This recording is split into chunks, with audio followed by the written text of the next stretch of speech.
lot of people ask about how do I make sure I don't make a mistake buying a commercial building, no matter the type.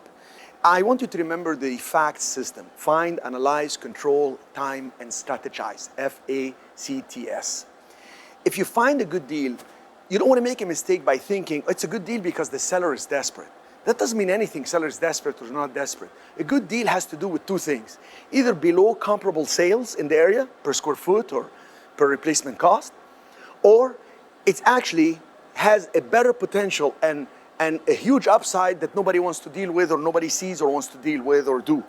So finding a good deal has to do with numbers, facts and figures, not somebody telling you a story. Understanding who's gonna come in as a tenant, finding that tenant, lining him up, the sooner you do that, the better off you are. That's how you avoid problems. You don't buy an empty building and hope you're gonna fix it and then hope you're gonna find somebody. Then you're buying a problem. You're creating a problem for yourself.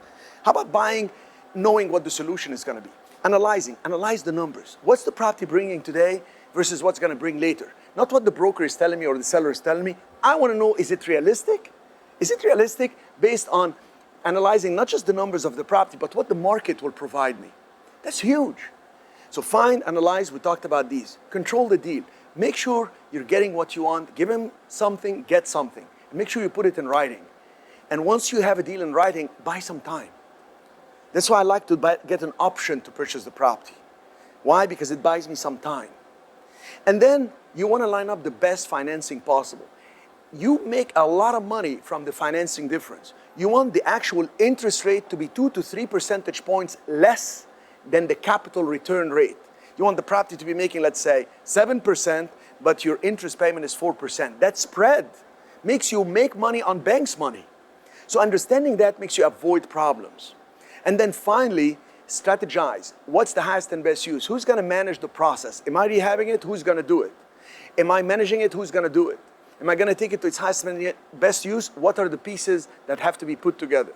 That's how you avoid problem. Due diligence, having a clear plan. By the way, all real estate looks good on papers. How about the execution? Who is gonna do what, by when, for how much is so key to what you do. The key thing is the checklist. The more due diligence you do about the people involved, the property itself, the location, and all these pieces together will help you avoid so many problems, because one deal done right, you build on it to a second deal, a third deal, and from there you can build an empire. Empire that gives you freedom, not gives you headaches.